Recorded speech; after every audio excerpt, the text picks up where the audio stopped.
Kung may sasabihin ka kay Jillian Ward, anong gusto mong sabihin? Nanonood yan, anong sabihin mo kay Jillian? Hi po. Sana magkita po tayo sunod. Sana magkita tayo soon. Anak ni Manny Pacquiao na si Eman Bacosa inamin sa publiko na may crush umano siya sa kapuso actress na si Jillian Ward. Nitong Martes, November 18 ay na-interview nga sa talk show ni Tito Boy na Fast Talk with Boy Abunda ang boksingero at isa na din ngayong sparkle artist na si Eman Bacosa.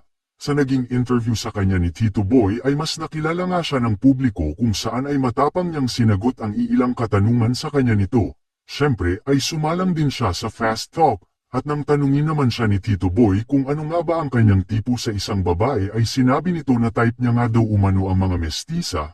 Tila nahihiya at kinikilig din itong inamin sa harap ng kamera na may crush siya sa kapuso actress na si Jillian Ward. Binigyan naman siya ng pagkakataon ni Tito Boy na magbigay ng mensahe para sa kanyang crush. Maikli pero nakakakilig naman ang naging mensahe nito kung saan ay sinabi niya na sana ay magkita sila soon. Agad namang nakarating kay Jillian Ward ang mensahe at nag-react pa ito ng heart react sa nasabing interview.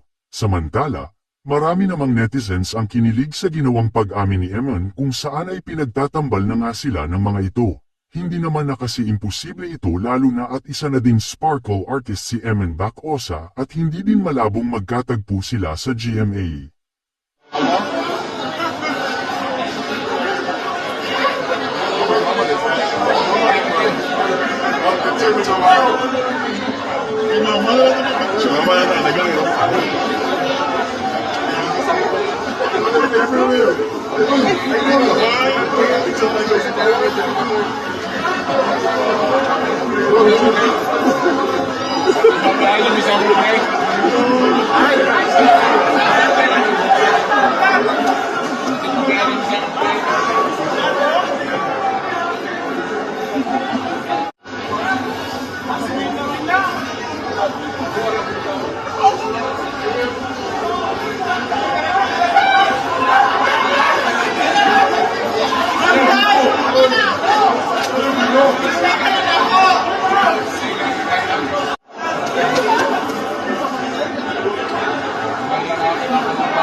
Lagi ang health palagi ha.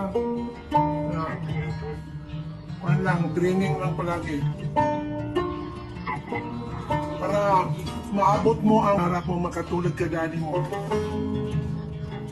Okay. Ilang kinulan niyo? Salamat, salamat. I love you, Dodo. I love you.